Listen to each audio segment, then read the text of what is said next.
So last but not least, Red Lobster.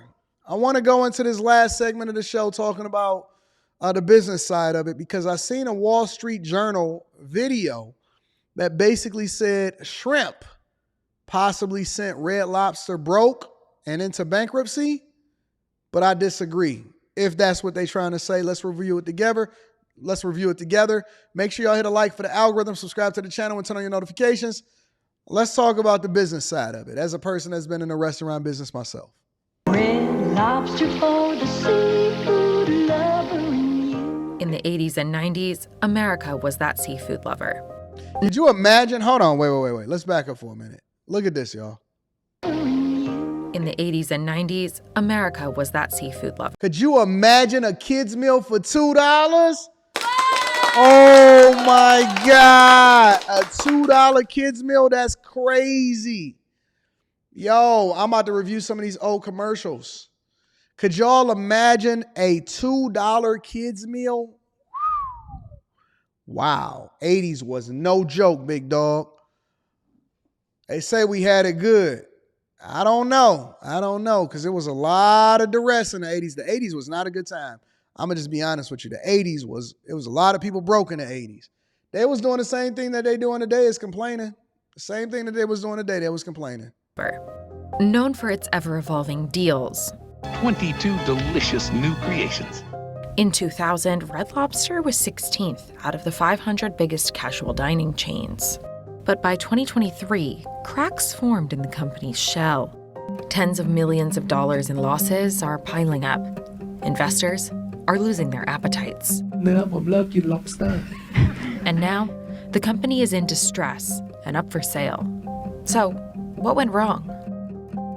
Red Lobster was founded by Bill Darden in 1968 with a single seafood restaurant in Lakeland, Florida. Have y'all ever heard of Darden Foods or the Darden Company? We'll get into it.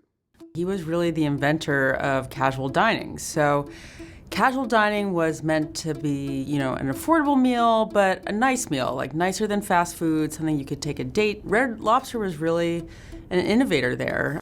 Just 2 years later, Darden sold all of his restaurants to General Mills, the cereal brand. Its goal? To expand Red Lobster's locations and menu. What makes Red Lobster so popular? Over 30 delicious seafood reasons right on the Red Lobster menu. By 1984, it had 365 restaurants. And by 1997, it had more than doubled those. I remember when my oldest brother used to work at Red Lobster. And we also used to look at going to Red Lobster like a big deal. Like back in the 90s, taking a chick to Red Lobster, like you was doing something. That was the equivalent to us as taking a chick to Ocean Prime or what y'all call now Ruth Chris or Benny Han. Taking a chick to Red Lobster on a date meant that you was doing something. Now these chicks, they done got so out of control that you can't even send them $30 for lunch no more, and they're going to be complaining more and more to their friends than ever. But you used to be able to take a chick to Red Lobster, and that was a big time date. Like you didn't even get to Red Lobster until I really, really liked you. Now it's a little bit different. I don't know. After all that growth, largely in the 70s and the 80s, by the 1990s and 2000s, Red Lobster was the biggest casual dining seafood chain in the country. In 2004, the company debuted what would become a customer favorite. Its limited time only, endless shrimp deal. Don't miss the only time of year to enjoy all the shrimp you can eat. But Red Lobster faced a problem. Seafood is expensive. Just look at this chart. Shrimp prices began to spike in 2013. That year, Red Lobster's revenue plummeted in comparison to another Darden brand, Olive Garden. The next year, Darden sold Red Lobster for $2.1 billion to a private equity firm. As part of the deal, all of Red Lobster's real estate, which it had acquired since the late 1960s, was sold and leased back to the company to fund the total price. So, it was not the shrimp.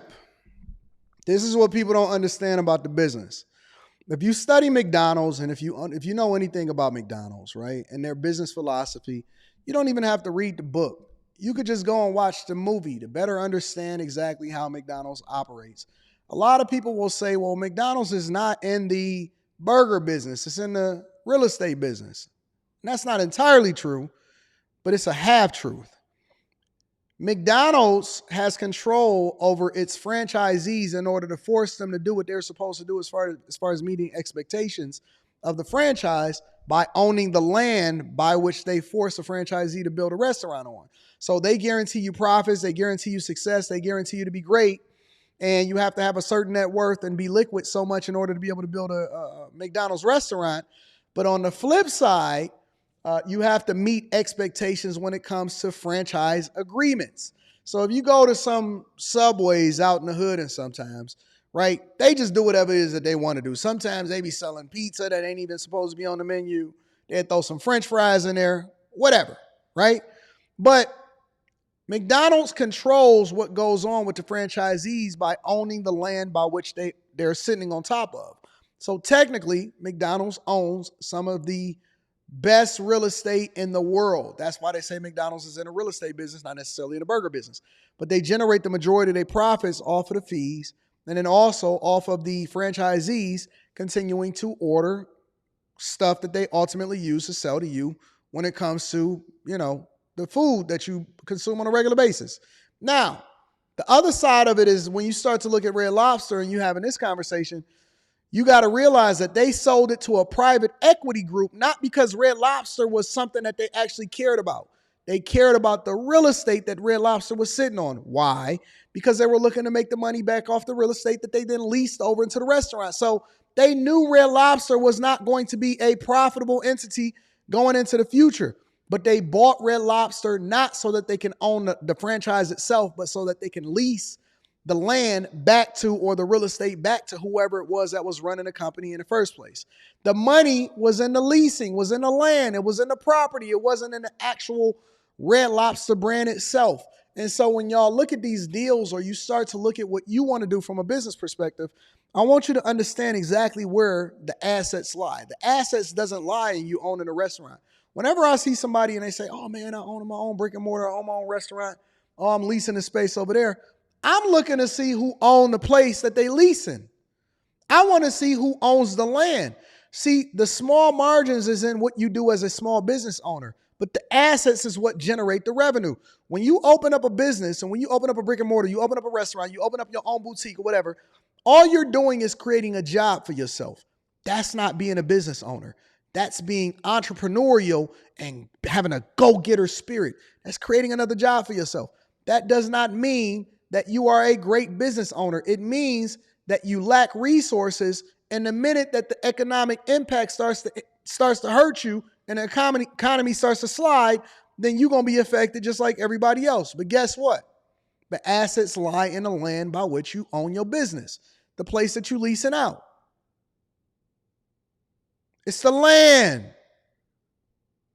And it doesn't matter how high your prices are or how you got to compete. Guess what? We still want our money and we still own the land and we still want whatever it is that you're supposed to pay on a monthly basis. They bought the land. They did not buy Red Lobster itself. Restaurant leasebacks can be kind of common in restaurants. It's something other chains do. The positive is you get a whole chunk of capital way up front. The negative is there can be consequences down the chain. In 2020, a group including Red Lobster's longtime seafood supplier Thai Union Group took majority ownership. Thai Union thought that they were turning things around. Again, they had sent some executives to Red Lobster. They were hoping just to, increase the profile of Red Lobster and get people going there and make it a valuable part of their company and not just a drain. But in the years that followed, Red Lobster, like many casual dining restaurants, was hit by broader economic factors. Widespread labor shortages from the pandemic and higher inflation drove up the cost of labor, eating into profits. It was much more expensive to get these restaurant employees, and that means their cost ballooned. And interest rates rose, which drove up the price of its leases. Interest rates rose, which drove up the price of its leases. You ain't got my money, you ain't selling enough shrimp, F you, pay me. Buttery biscuits ain't moving off the shelves, I don't care, pay me. They had extracted as much money as they could out of the restaurant, and then they leased it back to them, and that was one of the beauties of the deal. it was a win-win situation for the private equity group. They do this all the time. It's actually extracting as much value as you can out of this entity while also charging them and forcing them to continue to pay you on the back end. You're not in control of your destiny in the same way as you are when you own all the restaurants. You know, there's a chance that you're gonna have to amend your terms. You know, the prices can fluctuate and suddenly you're paying a lot more for your real estate than you did. To combat these losses, Red Lobster needed a hit. In June 2023, the company took a big swing. Ultimate Endless Shrimp is here with a limited time flavor drop. The Dragon Shrimp Flavor Drop was limited time, but Endless Shrimp at a low price was now a year-round deal. For just $20 right now, only at Red Lobster. That's crazy.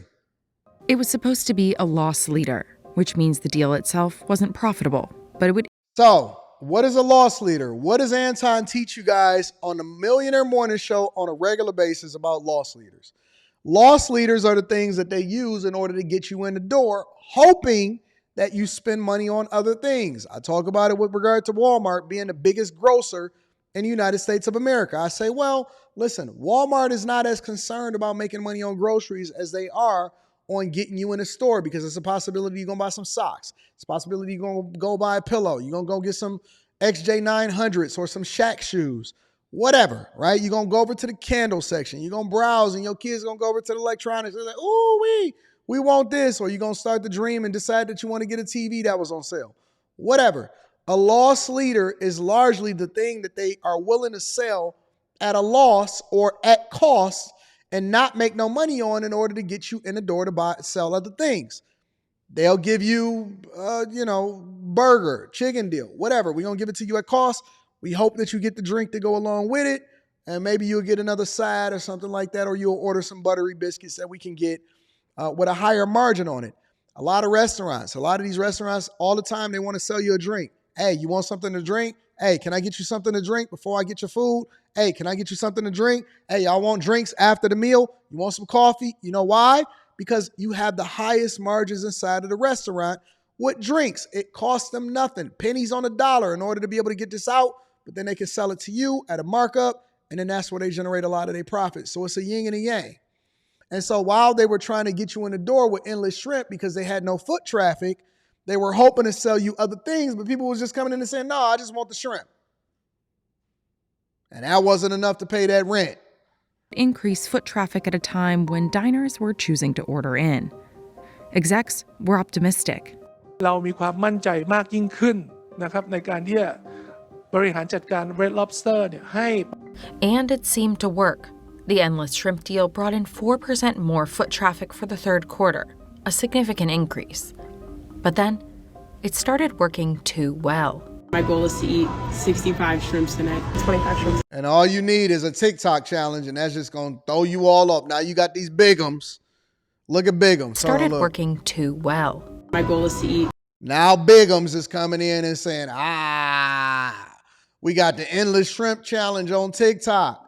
My goal is to eat 65 of them. And that just throw you all out of whack. Now you can't even make rent payments no more. They ain't tipping.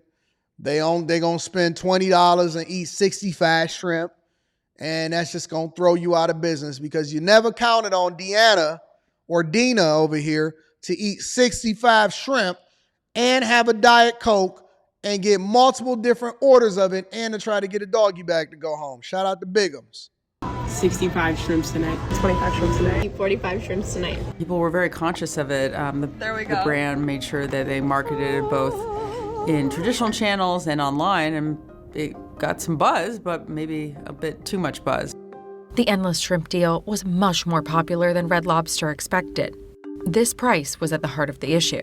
On this promotion, we don't earn a lot of money at $20. We don't, okay? And this is one of the key reasons for the losses we generate in Q3 23. Okay. For the third quarter, the company reported an $11 million operating loss. They'd had something like a $2 million loss the quarter before, but $11 million, to have that in the quarter following, I mean, that's just a huge leap. And sales in 2023 were down 8% from 2022. Today, Red Lobster ranks just 41st on the list of the biggest U.S. restaurant chains. And in January 2024, Thai Union Group announced it would sell Red Lobster. CEO of Thai Union also said he never wanted to eat lobster again. I mean, I think they were just really fed up with this situation. In March, the company brought on Jonathan Tybus as CEO, an expert who has led restructuring at brands like Crystal and Kona Grill.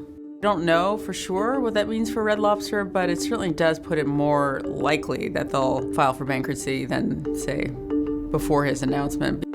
Already in the midst, already in there. So anyways, just giving y'all a little bit of a business lesson to go along with the political news and international news, the politics, what's going on in the streets.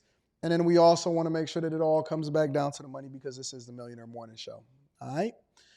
Just a little something to get y'all popping off for the week, for the rest of the week.